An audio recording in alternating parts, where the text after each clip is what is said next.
सबसे पहले हमें ये देखना होता है कि बैलेंस कौन सा है, कौन सा बैलेंस हमें दिया हुआ है। ठीक है, बैलेंस के रिगार्डिंग मुझे भी पता लगता है कि हमें रूल्स कौन से अप्लाई करने हैं। तो सबसे पहले लिखते हैं बैंक रिकंसिलिएशन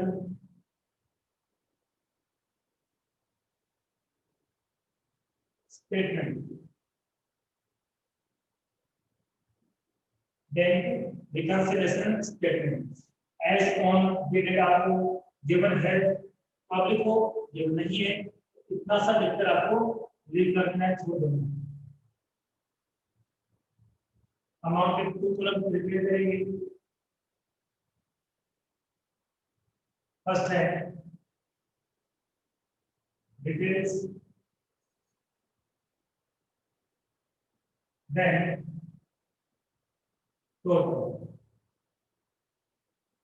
और ये जो आपका कॉलम है वो है पर्टिकुलर।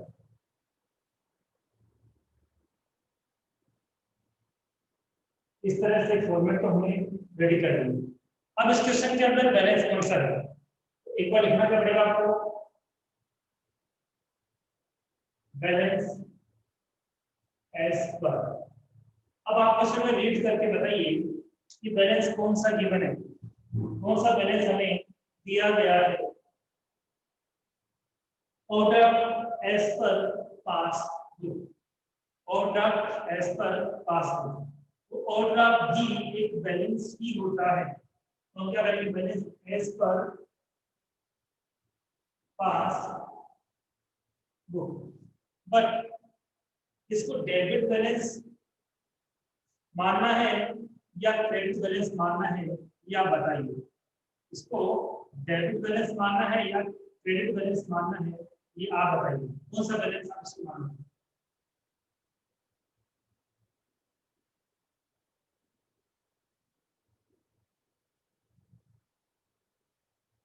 बताइए कौन सा बैलेंस आप इसको मानोगे।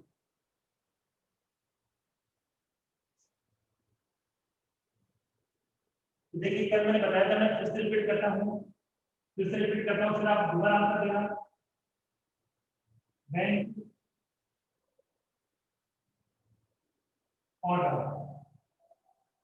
Bank order. अब ये कैश बुक के अकॉर्डिंग भी हो सकता है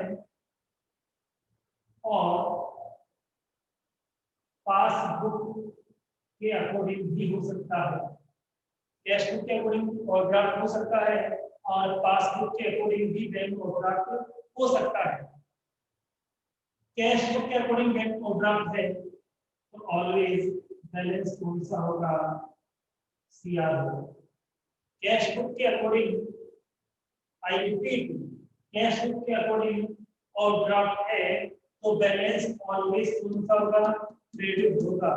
बट पासबुक के अकॉर्डिंग बैंक ओवरड्राफ्ट है तो वो ऑलवेज कौन सा होगा, डेबिट होगा। हमने एक क्वेश्चन किए भी है जिसमें कैश बुक का ओवरड्राफ्ट था, हमने क्रेडिट वाला क्वेश्चन किया था, सारा काम सही था।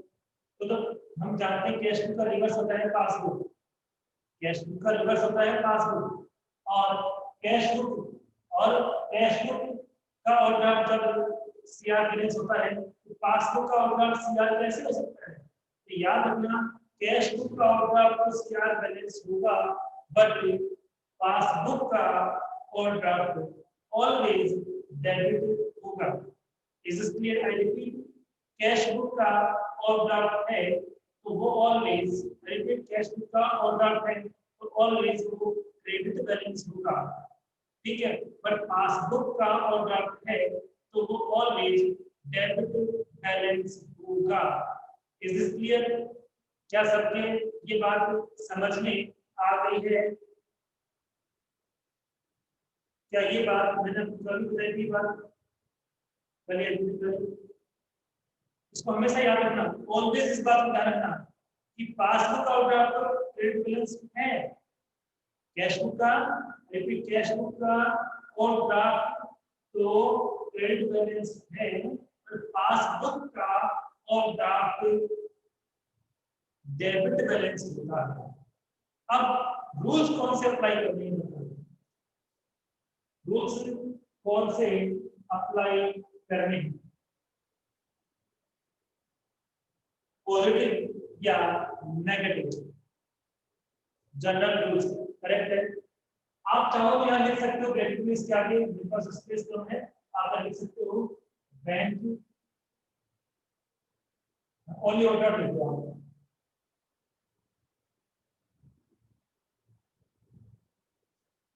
हाँ, तो इसमें रूल्स कौन से अप्लाई होंगे, यहाँ पे रूल्स अप्लाई होंगे जनरल रूल्स।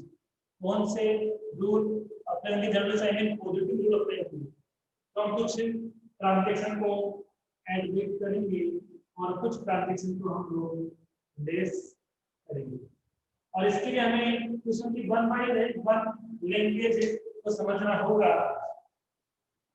तो सबसे पहले बैलेंस का हम लिख दिया, interest on order, interest on order. I want to know interest on order is income और एक्सपेंसेस फॉर द बिजनेस। मतलब इंटरेस्ट किसके ऊपर, बैंक ऑर्डर के ऊपर, ये बिजनेस के लिए खर्चा होगा या इनकम होगी, पहले इतना रिप्लाई कीजिए। और ड्राफ्ट के ऊपर इंटरेस्ट बिजनेस के लिए खर्चा होगा या इनकम होगी, रिप्लाई कीजिए जल्दी से। एक्सपेंस होगा, इनकम होगी,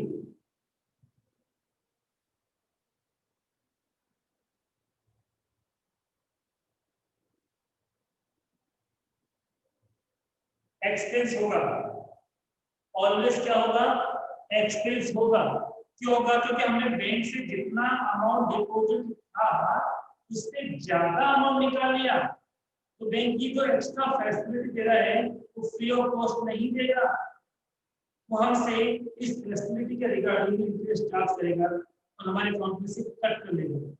इसका मतलब हमारे बैंक से अमाउंट एज इंटरेस्ट कम हो चुका है, और जनरल रूल होते तो हम कम करते या बढ़ाते, जनरल रूल है उसको कम करेंगे और बढ़ाएंगे, अब करेंगे कम करेंगे।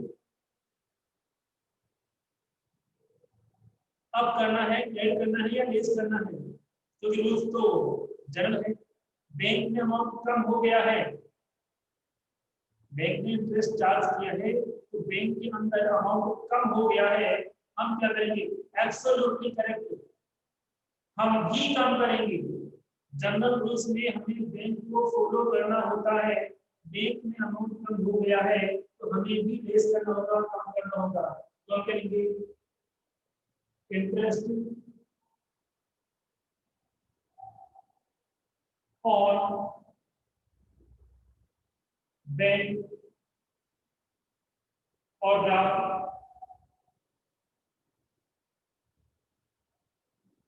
Charge by bank, but not entering cash book.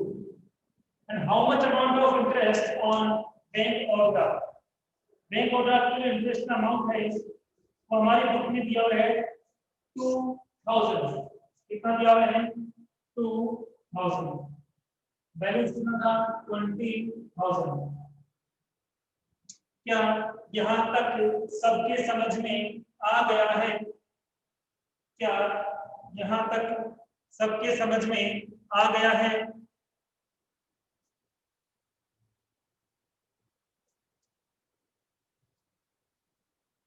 बताइए, क्या यहाँ तक सबके समझ में आ गया है?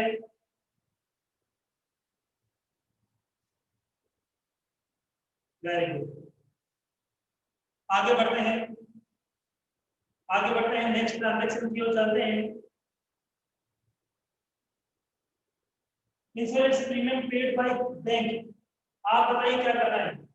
Insurance premium paid by bank क्या करना है? ऐड करना है या लेस करना है। बैंक ने इंश्योरेंस प्रीमियम का अमाउंट पेड कर दिया,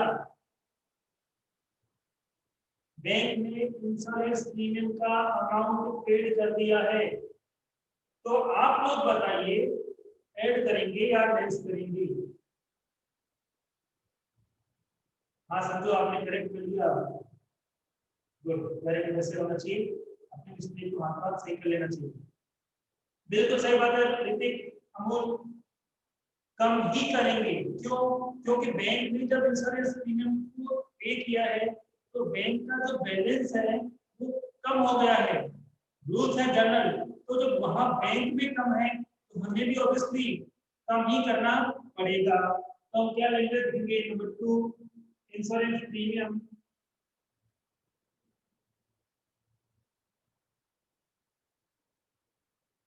paid by bank but not entered in cash book। और अमाउंट ऑफ इंश्योरेंस प्रीमियम जो था, जो हमारे क्वेश्चन में गिवन है, 200 रुपीज ओनली, 200 रुपए का है। आगे चलते हैं। Check issued but not presented for payment, क्या करना है? Check issued but not presented for payment, क्या करना है? इसको ऐड करना है या लेस करना है? यस, हेल्दी कंपटीशन हमसे कि हाथ पर, ये आपने मेरा आंसर है, तीनों चारों का आंसर बिल्कुल करेक्ट है। हमने एक चेक दिया पेमेंट करने के लिए, लेकिन जिसको भी चेक दिया वो पेमेंट लेने के लिए बैंक में पहुंचा ही नहीं। इसका मतलब वहां अमाउंट अभी भी कम नहीं हुआ है, वहां तो भी बढ़ा हुआ है, हमने कम कर दिया था। तो जब बैंक में बढ़ा हुआ है तो हमें भी उसको अब भी करना पड़ेगा, बढ़ाना ही पड़ेगा। तो क्या लैंग्वेज करेंगे? Cheque, cheque issued but not yet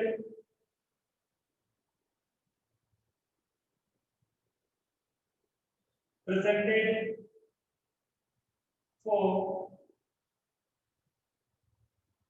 payment। और कितना अमाउंट था उसकी बात भी हम कर लेते हैं। 6,500 रुपीज का अमाउंट था, 6,500 रुपीज का अमाउंट था। Then cheque deposited but not yet cleared, क्या करना है इसका भी बता दीजिए। बैंक में हमने चेक डिपॉजिट कराया, लेकिन डिपॉजिट तो हुआ ही नहीं, क्या करना होगा?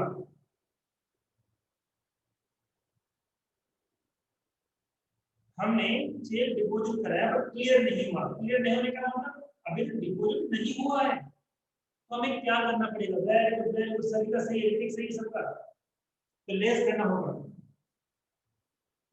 Cheque deposited but not yet collected। बाकी लैंग्वेज क्या आएगी?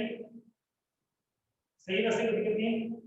Then deposit but not yet collected, कितना अमाउंट इसमें आएगा?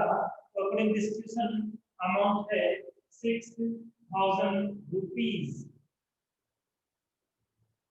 6,000 रुपीज का अमाउंट इसमें मेंशन किया गया है। अब लास्ट ट्रांजैक्शन देखते हैं, इसके अंदर लास्ट ट्रांजैक्शन क्या है? wrongly debited by the bank, wrongly debited by the bank। अब ध्यान सुनो, लिसन प्रॉपर्ली। बैंक के लिए दो वर्ड यूज होते हैं, बैंक के लिए दो वर्ड होते हैं, एक तो होता है डेबिटेड,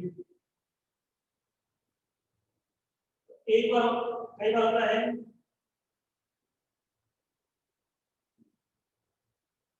क्रेडिट। डेबिटेड का मतलब तो क्या होता है, एक्सपेंस यानी कट कर लिया अमाउंट। इसका मतलब क्या है, इनकम है मतलब डिपॉजिट करने के लिए। आई बात समझ में? तो बैंक डेबिट कर रहे हैं तो बैंक गलत कर रहा होगा और हम फॉलो तो बैंक को कर रहे हैं। बैंक में अमाउंट कम हुआ है ज्यादा हुआ बताइए। बैंक ने डेबिट कर दिया मतलब एक्सपेंस मान लिया बैंक ने और हमारे अकाउंट से कट कर लिया। और कब कर दिया,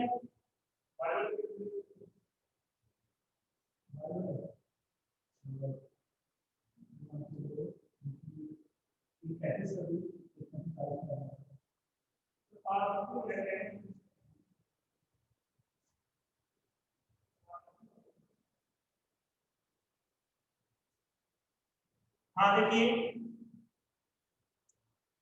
देखिए सभी, तो बताइए अमाउंट लेस करना है या अप करना है, बढ़ाना है या कम करना है?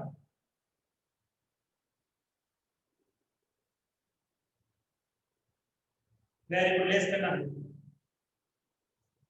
तो फुल लैंग्वेज क्या है,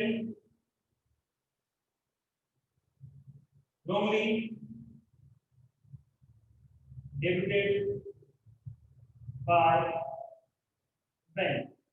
और गलती से कितना बैंक ने डेबिट कर दिया था, अमाउंट है 500 रुपीज। 500 रुपीज। इस तरह से अपना क्वेश्चन कंप्लीट हो गया। 20,000 ये अमाउंट सिंगल था, इसको हमने बाहर आउटर कॉलम में शो किया। 20 + 6 26,500। इसको प्लस करने से कितना आएगा, आई थिंक 8,700।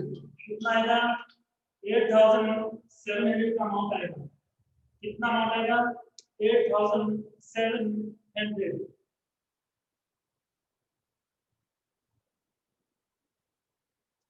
तो 26,500 में से 8,700 को सब्ट्रैक्ट करेंगे, लेस करेंगे तो कितना अमाउंट आएगा, बताइए जल्दी से सभी।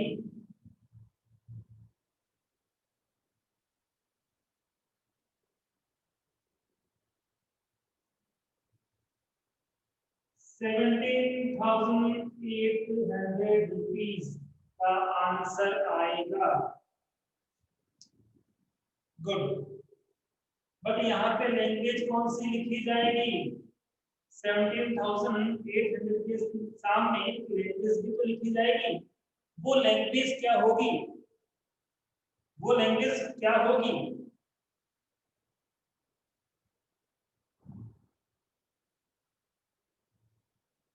CR balance S. Yes yes, language क्या है कि मैं लिखता हूँ CR बैलेंस एस पर। मैंने ये कहा था दो लाइन ऊपर आती है उसका रिवर्स भी नीचे आता है। ऊपर डीआर बैलेंस का पर सीआर बैलेंस लिखना पड़ेगा। यहाँ पासबुक लिखा हुआ है तो नीचे कैश बुक यूज करना होगा। इस तरह से ये आपका आंसर कंप्लीट हुआ। अब बताइए क्या आपके प्रॉपर वे में आंसर समझ में आ गया है? रिप्लाई आज अच्छा लगा क्योंकि मोस्टली बच्चों की समझ में आ गया। हमें तभी अच्छा लगता है, हमें खुशी होती है जब हमारे स्टूडेंट्स के कोई भी टॉपिक अच्छे से समझ में आ जाता है।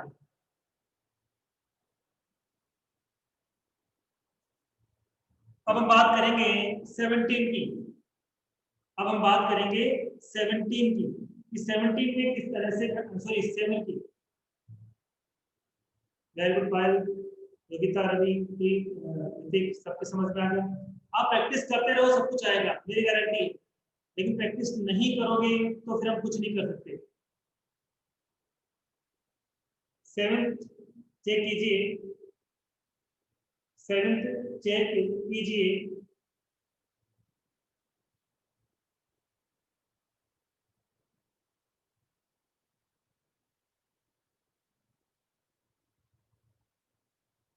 फर्स्टली ये रिप्लाई कीजिए, 7th जो एग्जाम्पल है वो कितने स्टूडेंट्स ने ट्राई किया है, कितने स्टूडेंट्स ने 7th एग्जाम्पल ट्राई किया है।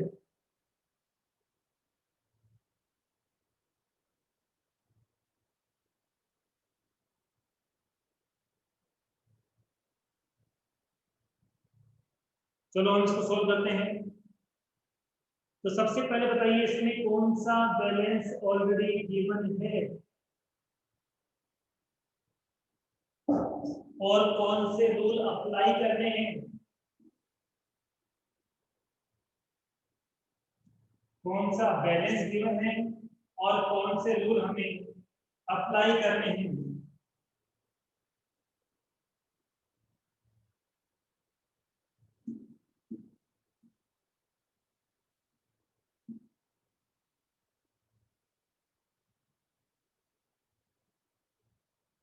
डीआर बैलेंस है,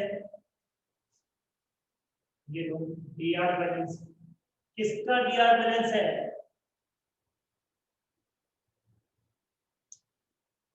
कैश बुक का है या फिर पासबुक का है? किसका डीआर बैलेंस है? कैश बुक का है या पासबुक का है? कैश बुक का है। Very good.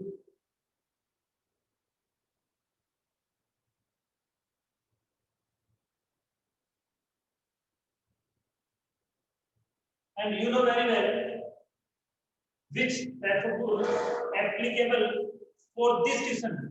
I mean to say general rules or negative rules. Which types of rules? Reply आपका आ गया है, कुछ बच्चों का रिप्लाई आ गया है कि जनरल रूल्स इसमें अप्लाई होंगे। ठीक है, तो जनरल रूल्स के अकॉर्डिंग हमें इसमें काम करना है। इट मींस पॉजिटिव रूल्स इसमें हमें यूज करना है। अब करना क्या है, किस तरह से करना है? मेन हेडिंग तो मैंने आपके सामने मेंशन कर दी है, debit balance as per cash book. अब यहाँ पर जो बैलेंस गिवन है वो कितना है? यहाँ पर बैलेंस जो है वो कितना गिवन है, यहाँ चेक कर लेते हैं। यहाँ जो बैलेंस आपको क्वेश्चन में दिया हुआ है, 7th की बात कर रहा हूँ, पेज नंबर मेरी बुक के अकॉर्डिंग, इंग्लिश मीडियम बुक के अकॉर्डिंग 161 है। हिंदी मीडियम की बुक में कौन से नंबर पे है? एग्जाम्पल 7। हाँ, अभी बीआर क्या है ये मैं एक्सप्लेन करूंगा। हाँ, हिंदी मीडियम की बुक में पेज नंबर 190 पे है। जो भी आपको प्रॉब्लम आप फेस हो रही है, कर रहे हो, सारी आपको समझाऊंगा, बताऊंगा। तो सबसे पहले बैलेंस की बात करें तो यहाँ पर जो आपकी बुक में बैलेंस है इसका कैश दिया हुआ है, वो दिया हुआ है 16,000। कितना गिवन है? 16,000 रुपीज का बैलेंस दिया हुआ है। Is this clear? अब रूल हमें जो यूज करने हैं, रूल हमें जो यूज करने हैं पॉजिटिव। तो वन बाय वन ट्रांजेक्शंस को रीड करते हैं और देखते हैं कौन सा ट्रांजेक्शन किधर जाएगा। तो फर्स्ट ट्रांजेक्शन हमने मेंशन कर दिया है, सेकंड है cheque for ₹1,000 deposit bank but not recorded in the cash book. हमने एक चेक बैंक में डिपॉजिट कराया, बट अभी तक वो डिपॉजिट नहीं हुआ है। अभी तक वो डिपॉजिट नहीं हुआ है। तो आप बताइए इसको हमें ऐड करना है या लेस करना है? ऑब्वियसली हमने तो बैंक में अमाउंट अप कर दिया था, बढ़ा दिया था, लेकिन वहां पे बढ़ाई नहीं। वहां तो अभी भी क्या चल रहा है, वहां पे अमाउंट तो अभी भी कम ही है। तो हम क्या करेंगे, हम भी कम ही करेंगे, आई मीन लेस ही करेंगे, less.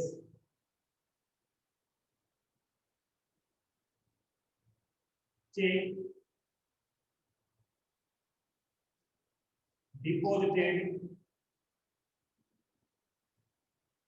Into bank but not yet collected by bank. और इस ट्रांजेक्शन में जो हमारी बुक में वैल्यूज दे रखी है, अमाउंट दे रखा है 1000 रुपीज। नेक्स्ट की बात करेंगे हम लोग, a cash deposit of rupees 200 was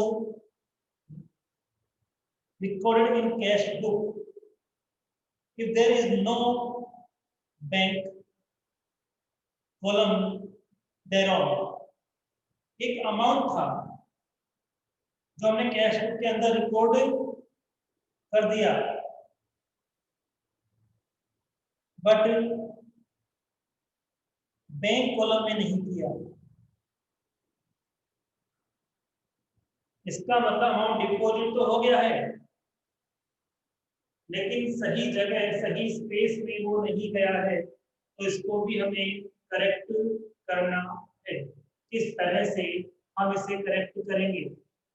उससे पहले भी किसने पूछा था बीआर किसे कहते हैं? अमूल ने। एक बार समझ दीजिए बीआर क्या होता है।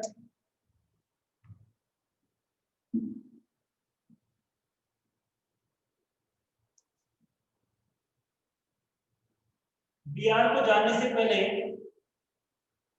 मैं आपसे एक क्वेश्चन पूछता हूं, वो है डेटर्स। क्या आप डेटर्स जानते हो? डेटर्स कौन होता है? What do mean by debtors?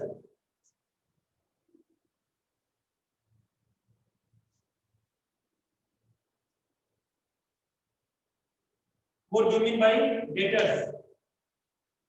बताइए किसे कहेंगे? हाँ, बैलेंस 10,000 ही है। What do mean by debtors? हमने इसकी अच्छी प्रैक्टिस की है। जो स्टूडेंट्स रेगुलर से क्लास ले रहे हैं उनको इसका पता है। हाँ, डेटर्स व्हाट डू मीन होता क्या है? जिससे उधार में बेचा जाता है। Very good, absolutely correct. जिस पर्सन को हम उधार I mean credit goods sale करते हैं, जिस पर्सन को हम लोग क्रेडिट गुड्स सेल करते हैं, उस पर्सन को ही हम क्या कहते हैं? उस पर्सन को ही हम क्या कहते हैं? डेटर्स कहते हैं।